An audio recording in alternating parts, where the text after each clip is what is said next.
另外來關心咱的國防預算，這個海馬斯導管火箭的系統到期款啊，月底愛納。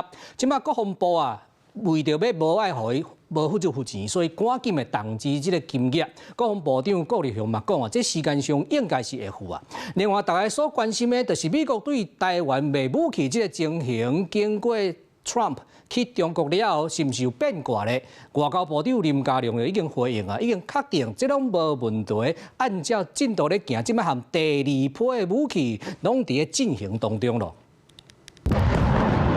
海馬斯導管火箭系統連續發射電現火頂，嚴格向美國各經過海馬斯首期款8億塊，月底特別交期啊！是講立法院今仔日才開始審查軍購特別預算案，這時間敢正是會付。行政院會通過之後嘛，然後就將預算案就送到立法院啟動預算法的84條，然後就由行政院核定之後，就可以回來付這個首期款。國防部長顧立雄掛保證，首期款依法支付無問題。嚴格進前，美國代理海軍部長高雄佇參議院表示，將要暫停對台灣的軍售。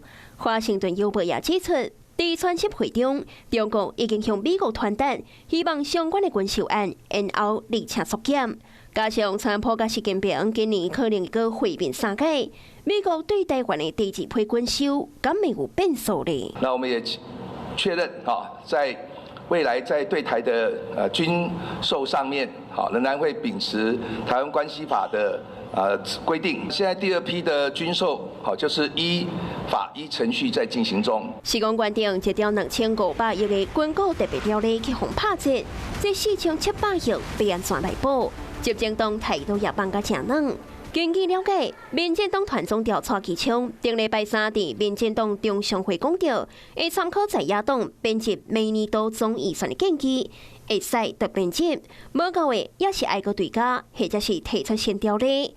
就這件代志，對在野黨表示善意。但是解決的方法需要大家團結共同來支持，否則的話，解決方法想再多，釋出再多的善意，藍白不買賬，他要聽中共的遙控指揮的話，我們也沒有辦法。年度預算我們支持，追加預算我們也支持，特別條例我們有意見，我們覺得不需要特別預算。